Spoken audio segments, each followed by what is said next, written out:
DCM DK Shivakumar ಭ್ರಷ್ಟಾಚಾರದ ಪಿತಾಮಹ. ಕಾಂಗ್ರೆಸ್ ಸರ್ಕಾರದ ವಿರುದ್ಧ ಬಿಜೆಪಿ ರಾಜ್ಯಾಧ್ಯಕ್ಷ ಬಿವೈವಿ ಕಿಡಿಕಾರಿದ್ದಾರೆ. ಕಾಂಗ್ರೆಸ್ ಸರ್ಕಾರ ರಾಜ್ಯದ ಜನರಿಗೆ ಶಾಪವಾಗಿ ಪರಿಗಣಿಸಿದೆ. ಅಭಿವೃದ್ಧಿಗೆ ಕಾಂಗ್ರೆಸ್ ಸರ್ಕಾರ ₹1 ಕೂಡ ನೀಡಿಲ್ಲ. ಸಿಎಂ ಸಿದ್ದರಾಮಯ್ಯ ಬೆನ್ನಿಗೆ ಚೂರಿ ಹಾಕುವಂತ ಕೆಲಸ ನಡೆಯುತ್ತಿದೆ. ಕಾಂಗ್ರೆಸ್ ಅಭಿಯಾನಕ್ಕೆ ಕೌಡೆ ಕಾಸಿನ ಕಿಮ್ಮತ್ತಿಲ್ಲ ಅಂತ ಬಿವೈ ವಿಜೇಂದ್ರ ಹೇಳಿದ್ದಾರೆ. ಕಾಂಗ್ರೆಸ್ ಸರ್ಕಾರದ ವಿರುದ್ಧ ವಾಗ್ದಾಳಿಯನ್ನ ನಡೆಸಿದ್ದಾರೆ. ಕಾಂಗ್ರೆಸ್ ಸರ್ಕಾರ ರಾಜ್ಯದ ಜನರಿಗೆ ಶಾಪವಾಗಿ ಪರಿಗಣಿಸಿದೆ ಅಂತ ಹೇಳಿದ್ದಾರೆ. ಕಾಂಗ್ರೆಸ್ ಸರ್ಕಾರದ ಬಂಡವಾಳ ಈಗಾಗಲೇ ಬಯಲಾಗಿದೆ. ರಾಜ್ಯದಲ್ಲಿ ಮನೆ ಮನೆಯಲ್ಲಿ ಇವತ್ತು ಭ್ರಷ್ಟಾಚಾರದ ಬಗ್ಗೆ ಮಾತನಾಡ್ತಾ ಇದ್ದಾರೆ. ಕಾಂಗ್ರೆಸ್ ಸರ್ಕಾರದ ಬಗ್ಗೆ ತೂಚಿ ಅಂತೇಳಿ ಉಗುಳುತ್ತಾ ಇದ್ದಾರೆ. ಹಾಗಾಗಿ ಈ ರೀತಿ ಅಭಿಯಾನ ಮಾಡ್ತಾರೋ ಮತ್ತೊಂದು ಮಾಡ್ತಾರೋ, ಆದರೆ ಇದಕ್ಕೇನು ಕೌಡೆ ಕಾಸಿನ ಕಿಮ್ಮತ್ತಿಲ್ಲ. ನಾನು ನೋಡ್ತಾ ಇದ್ದೆ ಮೊನ್ನೆ ದಿನ ಡಿ ಕೆ ಶಿವಕುಮಾರ್ ಅವರು ಏನು ಡಿ ಕೆ ಶಿವಕುಮಾರ್ ಅವರು ಭ್ರಷ್ಟಾಚಾರದ ಬಗ್ಗೆ ಮಾತನಾಡ್ತಕ್ಕಂಥದ್ದು, ಭ್ರಷ್ಟಾಚಾರದ ಪಿತಾಮಹ ಅವರೇನು ಭ್ರಷ್ಟಾಚಾರದ ಬಗ್ಗೆ ಮಾತನಾಡ್ತಾರೆ. ಇವತ್ತು ಉತ್ತರ ಕೊಡಬೇಕಾಗಿರ್ತಕ್ಕಂಥದ್ದು ಸಿದ್ದರಾಮಯ್ಯನವರು ಉತ್ತರ ಕೊಡಬೇಕಾಗಿದೆ, ಡಿ ಕೆ ಶಿವಕುಮಾರ್ ಕೂಡ ಉತ್ತರ ಕೊಡಬೇಕಾಗಿದೆ. ಹಾಗಾಗಿ ಇವತ್ತೇನು ಸಿದ್ದರಾಮಯ್ಯನವರು ಮತ್ತು ಡಿ ಕೆ ಶಿವಕುಮಾರ್ ಅವರು ಮತ್ತು ಕಾಂಗ್ರೆಸ್ ಸಚಿವರು ಎಲ್ಲ ನಡವಳಿಕೆಯನ್ನು ಗಮನಿಸ್ತಾ ಇದ್ದೇವೆ, ಹೇಳಿಕೆಗಳನ್ನು ಗಮನಿಸ್ತಾ ಇದ್ದೇವೆ. ಇವತ್ತು ಜನ ನಿಮ್ಮ ಸರ್ಕಾರ ಇವತ್ತು ರಾಜ್ಯದ ಜನರಿಗೆ ಇವತ್ತು ಶಾಪ ಆಗಿ ಪರಿವರ್ತನೆ ಆಗಿರ್ತಕ್ಕಂಥದ್ದು. ಜನ ಶಾಪ ಆಗ್ತಾ ಇದೆ ನಿಮ್ಮ ಸರ್ಕಾರದ ಬಗ್ಗೆ. ಅಭಿವೃದ್ಧಿ ಬಗ್ಗೆ ಈಗ ಮಾತನಾಡ್ತಕ್ಕಂಥದ್ದನ್ನ ಅರ್ಥನೇ ಇಲ್ಲ ಬಿಡಿ. ಅಭಿವೃದ್ಧಿ ಬಗ್ಗೆ ಅವರು ಸರ್ಕಾರದ ವಿರುದ್ಧ ನಮ್ಮ ಹೋರಾಟ ಮುಂದುವರಿಯುತ್ತೆ, ಕಾಂಗ್ರೆಸ್ ನಾಯಕರಿಗೆ ಒಳ್ಳೆಯದಾಗ್ಲಿ ಅಂತ ವಿಜೇಂದ್ರ ಅವರು ಹೇಳಿದ್ದಾರೆ. ಜೆಡಿಎಸ್ಗೆ ನಾವು ಯಾವುದೇ ಷರತ್ತುಗಳನ್ನ ಕೂಡ ಹಾಕಿಲ್ಲ ಅಂತ ವಿಜೇಂದ್ರ ಅವರು ಈ ಸಂದರ್ಭದಲ್ಲಿ ಹೇಳಿದ್ದಾರೆ. ನಾವು ಯಾವ ಷರತ್ತು ಕೂಡ ಜೆಡಿಎಸ್ಗೆ ಹಾಕಿಲ್ಲ.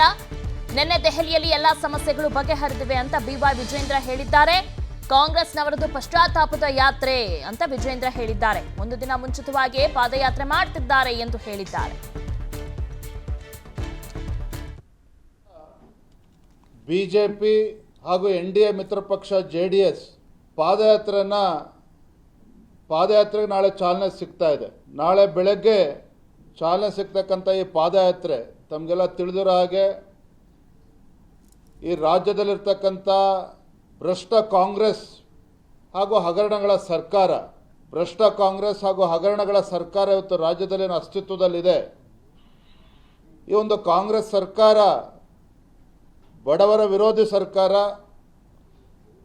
ರಾಜ್ಯದಲ್ಲಿರುವ ಕಾಂಗ್ರೆಸ್ ಸರ್ಕಾರ ಪರಿಶಿಷ್ಟ ಜಾತಿ ಪರಿಶಿಷ್ಟ ಪಂಗಡಗಳ ಒಂದು ವಿರೋಧಿ ಸರ್ಕಾರ. ರಾಜ್ಯದಲ್ಲಿರ್ತಕ್ಕಂಥ ಕಾಂಗ್ರೆಸ್ ಸರ್ಕಾರ ಅಭಿವೃದ್ಧಿ ಶೂನ್ಯ ಸರ್ಕಾರ.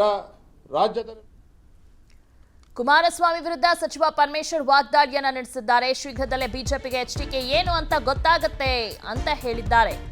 ಪರಮೇಶ್ವರ್ ಅವರು ಕುಮಾರಸ್ವಾಮಿ ವಿರುದ್ಧ ವಾಗ್ದಾಳಿಯನ್ನ ನಡೆಸಿದ್ದಾರೆ.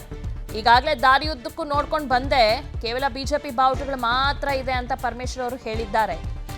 ಇನ್ನು ಶೀಘ್ರದಲ್ಲೇ ಬಿಜೆಪಿ ಜೊತೆ JDS ಡಿವೋರ್ಸ್ ಆಗುತ್ತಂತೆ. JDSಗೆ ಇದು ಎಷ್ಟನೇ ಮದುವೆ, 3ನೇದಾ ಅಂತ ಕೇಳಿದ್ದಾರೆ.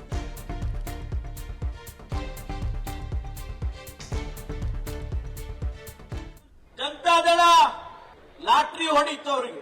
ಕೇಂದ್ರ ಸರ್ಕಾರದಲ್ಲಿ ಸಚಿವ ಸ್ಥಾನ ಸಿಕ್ಬಿಡ್ತು ಮಾನ್ಯ ಕುಮಾರಸ್ವಾಮಿ ಅವರಿಗೆ. ಅವರು ಅವ್ರ ಜೊತೆ ಸೇರ್ಕೊಂಡಿದ್ದಾರೆ, ನಮ್ ಜೊತೆನೂ ಸೇರ್ಕೊಂಡಿದ್ರು. ನಮ್ ಜೊತೆ ಸೇರ್ಕೊಂಡು ಕೇವಲ 14 ತಿಂಗಳಲ್ಲಿ ಅವರೇ ಮಾಡಿದಂತ ಪ್ಲಾಟು ಅಧಿಕಾರ ಬಿಟ್ಟು ಹೋದ್ರು. ಭಾರತೀಯ ಜನತಾ ಪಾರ್ಟಿಗೆ ಬಹಳ ಶೀಘ್ರವಾಗಿ ಗೊತ್ತಾಗ್ತದೆ ಅವ್ರು ಏನು ಅಂತ ಹೇಳಿ. ಈಗಾಗಲೇ ಗೊತ್ತಾಗಿದೆ. ನಿನ್ನೆ ದಿವಸ ನಡೆದಂತ ಬೆಳವಣಿಗೆನೆ ಸಾಕು ಅದಕ್ಕೆ ಉದಾಹರಣೆ. ಈಗ ನಾನು ದಾರಿಲಿ ಬರೋವಾಗ ನೋಡಿದೆ, ಒಂದೇ ಒಂದು ಜನತಾದಳದ ಬಾವುಟ ಇಲ್ಲ, ಎಲ್ಲ ಬರೀ ಬಿಜೆಪಿ ಬಾವುಟ ಇದೆ. ಅಂದ್ರೆ ಅರ್ಥ, ನೀವೇನು ಮದುವೆ ಮಾಡ್ಕೊಂಡಿದ್ದೀರಲ್ಲ, ಹೆಚ್ಚಿಗೆ ದಿವಸ ಆಗೋದಿಲ್ಲ, ಡೈವರ್ಸು ಬಹಳ ಬೇಗ. ಅನುಕ್ಷಣದ ಸುದ್ದಿಗಳಿಗಾಗಿ ವಿಸ್ತಾರ ನ್ಯೂಸ್ ಯೂಟ್ಯೂಬ್ ಚಾನೆಲ್ ಸಬ್ಸ್ಕ್ರೈಬ್ ಮಾಡಿ. ಹೊಸ ಸುದ್ದಿಗಳ ನೋಟಿಫಿಕೇಶನ್ಗಾಗಿ ಬೆಲ್ ಐಕಾನ್ ಕ್ಲಿಕ್ ಮಾಡಿ. ಲೇಟೆಸ್ಟ್ ಅಪ್ಡೇಟ್ಸ್ಗಾಗಿ www.vistaranews.com ವೆಬ್ಸೈಟ್ಗೆ ವಿಸಿಟ್ ಮಾಡಿ. ಅಂಗೈಯಲ್ಲೇ ಜಗತ್ತಿನ ಸುದ್ದಿ ತಿಳಿಯಲು ವಿಸ್ತಾರ ನ್ಯೂಸ್ ಕನ್ನಡ ಆಪ್ ಡೌನ್ಲೋಡ್ ಮಾಡಿ.